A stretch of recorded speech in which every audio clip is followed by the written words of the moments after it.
Alors vous avez tourné un film, vous avez des images dans la boîte, et une fois que ces images sont dans la boîte, qu'est-ce qu'on en fait? C'est ce que je vous propose de voir dans cette vidéo. Allez, générique!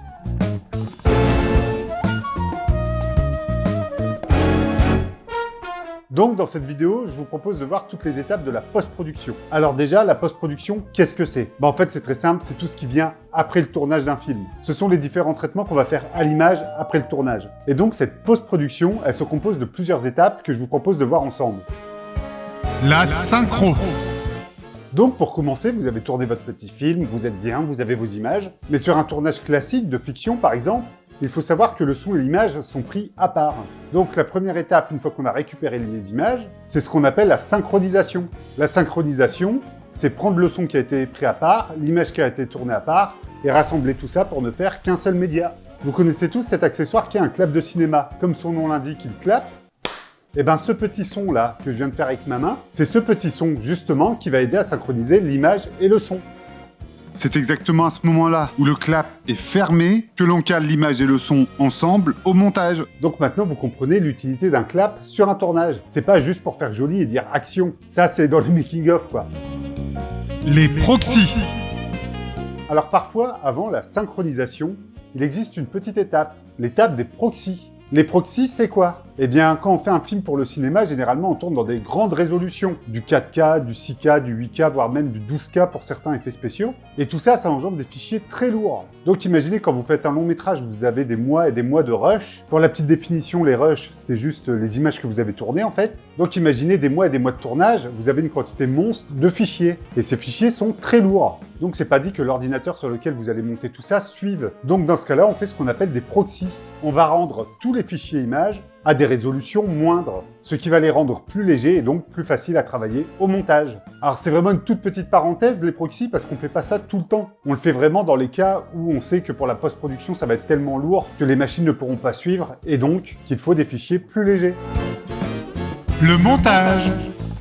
On a l'image d'un côté, le son de l'autre, tout a été lié ensemble. Eh bien, on va passer à l'étape que vous connaissez sans doute tous, qui est l'étape du montage. Alors pour le montage, on va encore compliquer un peu plus cette vidéo parce qu'il existe plusieurs petites étapes dans le montage.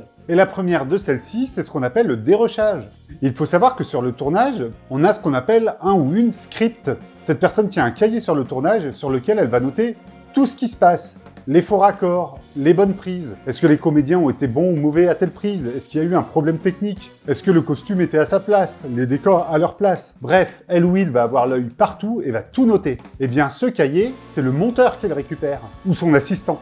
Et grâce à ce cahier, il va pouvoir commencer un premier dérochage. Il sait qu'il y a des prises qu'il peut déjà éliminer, parce que techniquement elles sont pas bonnes, parce que le comédien n'est pas forcément à sa place, parce qu'elles sont inutilisables, parce qu'il y a des erreurs dans le texte. Il y a des tonnes de raisons qui font que certaines prises ne sont plus valables. Et donc il commence à dérocher comme ça. Le dérochage, c'est faire le tri dans toutes les images qu'on a tournées. Et il y a aussi un autre dérochage qui se fait avec le réalisateur. Le réalisateur peut très bien choisir de prendre une prise qui semble ratée pour le monteur, mais qui pour le réalisateur correspond parfaitement à ce qu'il veut. Donc, le monteur jongle comme ça entre le cahier de la script et les souhaits du réalisateur pour dérocher le film. Et une fois que le tri est fait, on passe alors au montage. Pour simplifier, le montage, qu'est-ce que c'est? On prend tous les plans et on les met dans l'ordre qu'on veut pour faire une histoire. On va faire des coupes au bon endroit, on va ajuster les raccords, on va insérer des gros plans, des plans larges. Bref, on va construire le film tout simplement. Et donc le monteur va s'occuper de tout ça. Il faut savoir que pendant le montage, le monteur souvent utilise des musiques témoins parce qu'on n'a pas les vraies musiques du film. Il va aussi faire des espèces de brouillons d'effets spéciaux, des animations un peu dégueulasses pour déjà avoir un peu le rythme de certains plans qui seront truqués derrière.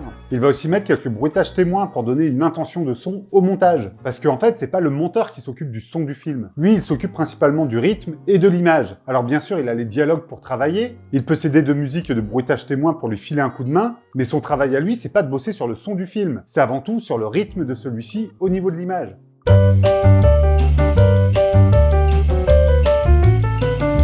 Et donc le monteur va faire plusieurs versions du film, qu'il va présenter à la production, au réalisateur, au distributeur, bref, il y a plein de gens qui vont voir ces versions, et petit à petit, version après version, on arrive au montage définitif du film qui est bloqué.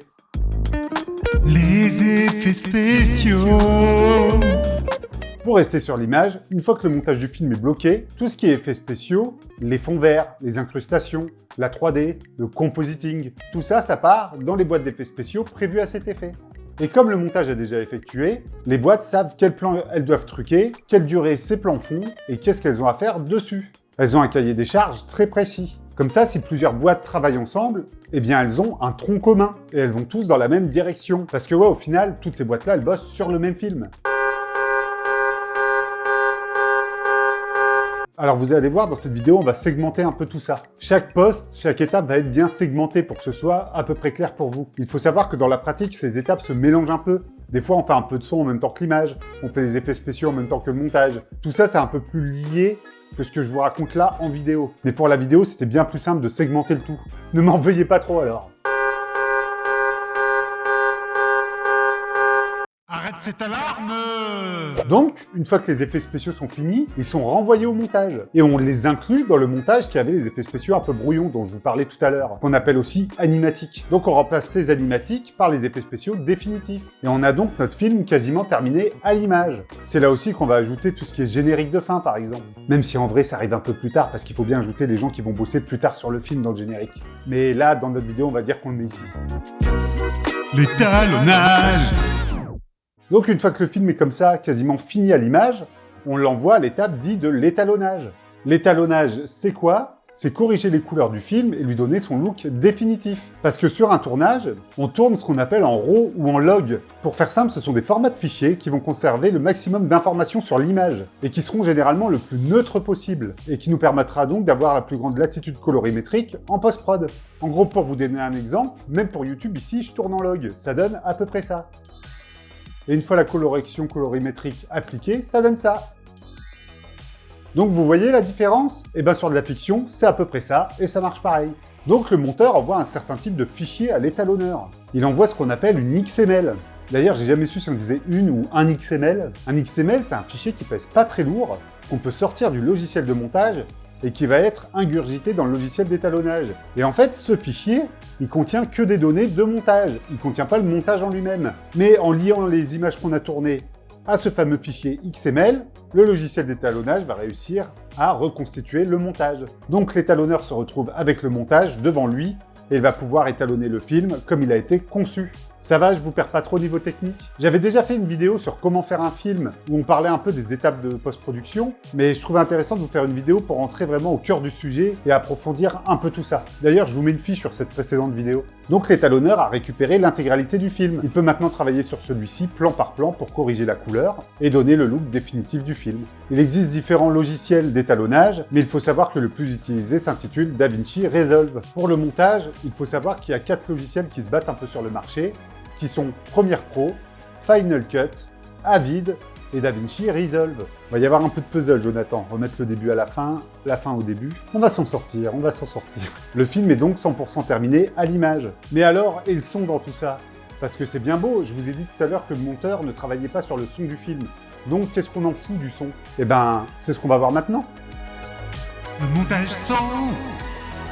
Eh bien, la personne qui s'occupe du son dans un premier temps et qui s'appelle le monteur son récupère lui de son côté un fichier qu'on appelle un OMF, qui est un fichier qui comprend tous les sons du film avec des poignées pour pouvoir aller un peu plus loin dans le son ou un peu avant dans le son. Et cet OMF comprend donc le montage sonore du film. Le monteur son récupère donc tout ça et va pouvoir commencer le montage son du film. Le montage son à ne pas confondre avec ce qu'on a vu tout à l'heure, le montage image. Le montage son, c'est quoi? C'est nettoyer les voix, caler les bonnes répliques au bon moment, rajouter les bruitages, rajouter les effets spéciaux audio, tout ce qui est whoosh, hit et tous les bruitages possibles et inimaginables. À savoir aussi que quasiment dans la totalité des cas, les films sont entièrement rebruités dans un studio de bruitage. Donc vous avez un bruiteur qui va entièrement rebruiter le film et ces bruitages, ils vont être envoyés au monteur son. Ça va, vous suivez, c'est pas trop le bordel? Parce qu'on n'a pas encore tout à fait terminé. La composition musicale. Pendant ce temps-là, vous avez aussi le compositeur qui compose la musique du film. Dans un premier temps, il la compose numériquement, pour que le monteur son puisse la caler au montage. Et après, derrière, souvent, c'est aussi enregistré avec un vrai orchestre. Donc le monteur son doit assembler bruitage, dialogue et musique. Quand je dis assembler, c'est pas juste faire un bout à bout. Il y a vraiment un travail de création sonore chez le monteur son. Il peut aussi rajouter des effets sonores. Par exemple, un effet de vieille radio ou ce genre de choses. Le mixage. Une fois le montage son terminé, le tout part au mixage. Le mixeur va récupérer les différentes pistes de montage son. Le logiciel le plus utilisé pour le mixage de films s'appelle Pro Tools. Et donc, ce mixeur son va récupérer toutes les pistes, et son travail à lui, ça va être d'équilibrer les volumes et la spatialisation du son. Par exemple, imaginons un vaisseau spatial qui traverse l'image, le mixeur va pouvoir le faire aller de l'arrière de la salle au devant de la salle. C'est aussi le mixeur qui va par exemple décider qu'à tel moment la musique va prédominer sur les voix ou vice-versa. Il récupère aussi pour la musique ce qu'on appelle les stems. Les stems, c'est quoi? Il va récupérer chaque piste d'instrument, les cuivres, les cordes, les chœurs. Et le mixeur va pouvoir décider de mettre par exemple les chœurs en avant à tel moment, les corps en avant, les vents en avant. Vent en avant, c'est un peu bizarre ça. Bref, le mixeur va vraiment finaliser le son du film à 100%. Et généralement, ça se fait dans des grands studios de mixage qu'on appelle aussi auditorium. Fouh. La conformation. Une fois le mixage fini, on a donc le film terminé au son et le film terminé à l'image. Et bien tout ça, ça retourne chez le chef monteur, qui s'occupe de faire la conformation. La conformation, c'est simple, il prend le son d'un côté, l'image de l'autre, il assemble tout ça pour ne faire qu'un produit final. Et en fait, cet export final, même si je le mets au singulier, il y en a plusieurs. Vous avez un export pour le web, un export pour les salles de cinéma, un export pour le Blu-ray, un export pour la télé. Bref, vous avez des tonnes d'exports différents en fonction du support où le film va être diffusé. Le mixeur va aussi exporter le film sans musique, car le film sans musique servira par exemple à monter les bandes annonces du film, et tout ce qui est outils promotionnels. Le DCP. Et donc, une fois qu'on a l'export final comme ça du film, il ne reste plus qu'à créer ce qu'on appelle le DCP. Le DCP, c'est un disque dur qui va aller dans les salles de cinéma. C'est ce qui remplace les bobines pour la projection. Mais là encore, pour le DCP, en fait, il faut prendre le fichier qui est sorti du montage et le réencoder au format DCP. Et une fois le film encodé dans ce format-là et inséré dans le bon disque dur, il peut enfin être projeté en salle. Et le public peut enfin profiter du film.